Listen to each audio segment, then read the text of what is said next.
सबको नमस्कार। गुजरात हाईकोर्ट का कल ऑर्डर आया कि देश के लोग जो हैं वो प्रधानमंत्री जी की एजुकेशनल क्वालिफिकेशंस के बारे में जानकारी नहीं ले सकते। इससे पूरा देश एक तरह से स्तब्ध है, क्योंकि हम लोग जनतंत्र में रहते हैं और जनतंत्र के अंदर तो प्रश्न पूछने की और जानकारी मांगने की आजादी होनी चाहिए। किसी का भी कम पढ़ा लिखा कोई गुनाह नहीं है, किसी का भी अनपढ़ होना कोई गुनाह नहीं है, कोई पाप नहीं है। हमारे देश में इतनी गरीबी है, अपने घर की परिस्थितियों की वजह से, अपने घर की हालात की वजह से बहुत लोग ऐसे हैं जो नहीं पढ़ पाते, जिनको पूरी अच्छी शिक्षा नहीं मिल पाती। मैंने ये जानकारी क्यों मांगी? हमारे देश को आजाद हुए 75 साल हो गए। इन 75 सालों में देश उतनी तरक्की नहीं कर पाया जितनी तरक्की करनी चाहिए थी।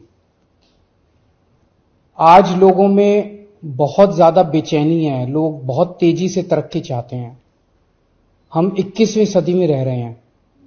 21वीं सदी का भारत, 21वीं सदी का युवा बहुत एस्पिरेशनल है। वो बहुत तेजी से तरक्की चाहता है, रोजगार चाहता है, महंगाई से छुटकारा चाहता है। वो चाहता है कि भारत तेजी से तरक्की करे। ऐसे में देश के प्रधानमंत्री का पढ़ा लिखा होना बहुत जरूरी है। पर जब हम देखते हैं कि प्रधानमंत्री मोदी जी के हर दूसरे तीसरे दिन कुछ ऐसे बयान आते हैं जो देश को विचलित कर देते हैं। जैसे एक उनका बयान आया कि नाली में से जो गैस निकलती है, उस गैस से चाय बनाई जा सकती है। मतलब उस गैस को एनर्जी के रूप में इस्तेमाल करके उससे चाय बनाई जा सकती है। कोई भी जानकार आदमी, पढ़ा लिखा आदमी इस किस्म की बात नहीं करेगा। एक उनका बयान आया कि अगर किसी दिन बारिश हो रही है और बादल हैं, तो बादलों के पीछे हवाई जहाज जो है उसको रडार नहीं पकड़ पाएगा। ये तो जिसने भी सुना उसे ही लगा कि ये क्या बात कर रहे हैं। आर्मी के लोगों ने, फौज के लोगों ने, एयरफोर्स के लोगों ने, बच्चों ने, पढ़ने वाले बच्चों ने, युवाओं ने जब ये बात सुनी तो उन्हें बड़ा अटपटा सा लगा। उससे ऐसे लगता है कि उनका विज्ञान के बारे में, साइंस के बारे में कितनी कम जानकारी है। कनाडा गए, वो कनाडा में उन्होंने कुछ वो कहने की कोशिश कर रहे थे, a+b² whole square bracket square, लेकिन वो क्या कहना चाह रहे थे किसी को समझ नहीं आया। पूरी दुनिया उस टाइम प्रधानमंत्री जी को देख रही थी।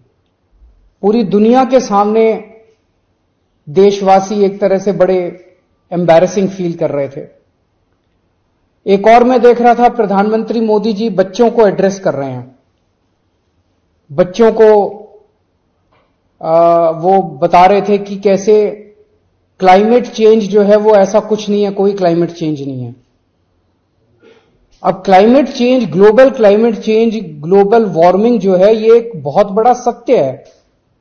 ये पूरी दुनिया मानती है, पूरी दुनिया के अंदर इस पे खूब काम चल रहा है। अगर हमारे देश के प्रधानमंत्री ऐसी बात करेंगे कि क्लाइमेट चेंज कुछ नहीं है, ग्लोबल वार्मिंग कुछ नहीं है, तो फिर तो उसके ऊपर हम एक्शन भी कैसे ले पाएंगे। और मैं देख रहा था उसमें जो बच्चे सुन रहे थे वो दबी जबान में हंस रहे थे। ऐसे में ये संदेह होता है और ये प्रश्न उठता है कि क्या हमारे देश के प्रधानमंत्री पढ़े लिखे हैं और कितने पढ़े लिखे हैं। प्रधानमंत्री जी के कुछ वीडियो हमने देखे। एक भाषण में वो कह रहे हैं कि मैं पढ़ा लिखा नहीं हूं, मैं गांव के स्कूल गया था, उससे ज्यादा मेरी कोई पढ़ाई नहीं हुई है। प्रधानमंत्री का पढ़ा लिखा होना क्यों जरूरी है? प्रधानमंत्री को एक ही दिनों में सैकड़ों फैसले लेने होते हैं, विज्ञान से संबंधित, अर्थव्यवस्था से संबंधित। अगर प्रधानमंत्री पढ़े लिखे नहीं होंगे तो ये अफसर आके, तरह तरह के किस्म किस्म के लोग आके उनको बहला के कहीं भी दस्तखत करवा के ले जाएंगे, कहीं भी कुछ भी पास करवा के ले जाएंगे। जैसे नोटबंदी हुआ, नोटबंदी से देश को बहुत खामियाजा भुगतना पड़ा।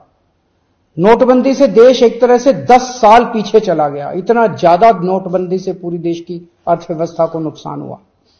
अगर देश के प्रधानमंत्री पढ़े लिखे होते तो कभी किसी हालत में नोटबंदी ना करते। जीएसटी लागू किया गया। जीएसटी बहुत अच्छा कॉन्सेप्ट था, लेकिन जिस तरह से लागू किया गया इसने पूरी अर्थव्यवस्था का बेड़ा गर्क कर दिया। आज अगर पढ़े लिखे प्रधानमंत्री होते तो जीएसटी ठीक से देश के अंदर लागू होता।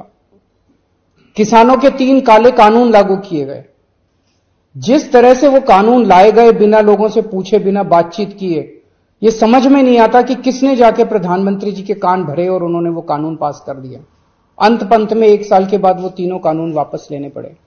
तो इस तरह से कोई भी व्यक्ति जाके प्रधानमंत्री जी को बेवकूफ बना सकता है अगर प्रधानमंत्री जी पढ़े लिखे नहीं होंगे। पिछले कुछ वर्षों के अंदर 60,000 स्कूल देश के अंदर बंद कर दिए गए। देश की आबादी एक तरफ बढ़ रही है, स्कूल तो बढ़ने चाहिए थे, लेकिन 60,000 स्कूल बंद कर दिए गए। इसका मतलब देश में शिक्षा को तवज्जो नहीं दी जा रही जो तवज्जो दी जानी चाहिए। एक अनपढ़ देश कैसे तरक्की करेगा? हाईकोर्ट के ऑर्डर ने प्रधानमंत्री जी की शिक्षा को लेकर जो संशय था वो और बढ़ा दिया है। इस बात का लोगों को जवाब नहीं मिल पाया कि प्रधानमंत्री जी कितने पढ़े लिखे हैं।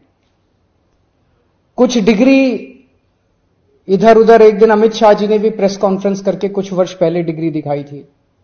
अगर डिग्री है और वो सही है तो डिग्री दिखाई क्यों, दी क्यों नहीं जा रही? गुजरात विश्वविद्यालय, दिल्ली विश्वविद्यालय डिग्री क्यों नहीं दे रहे? उनकी जानकारी क्यों नहीं दे रहे?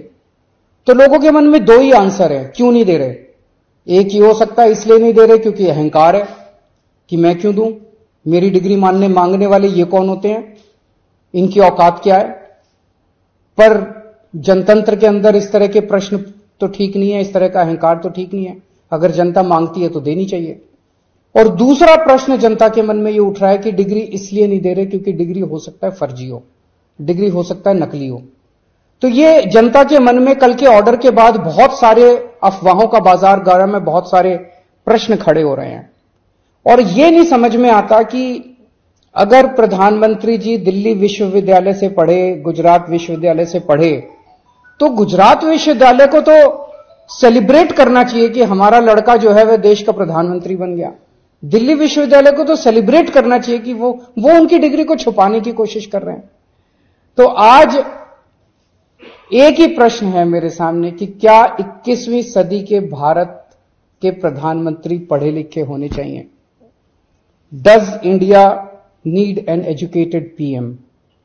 आप अगर कोई कंपनी चलाते हैं और अपनी कंपनी के लिए कोई मैनेजर हायर करते हैं, तब भी उसमें लिखते हैं कि he should be MBA qualification लिखते हैं। तो क्या देश को चलाने वाले सबसे बड़े मैनेजर पढ़े लिखे होने चाहिए या नहीं होने चाहिए?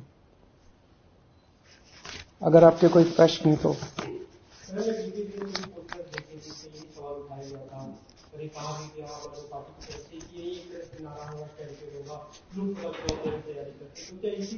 ये एक इंपॉर्टेंट प्रश्न है, सारे देश के सामने अहम प्रश्न है। आज भारत बहुत जबरदस्त तरीके से तरक्की कर सकता है। 21वीं सदी का भारत, क्या 21वीं सदी के भारत के प्रधानमंत्री पढ़े लिखे होने चाहिए कि नहीं होने चाहिए? ये प्रश्न है और ये एक बहुत अहम प्रश्न है। Thank you.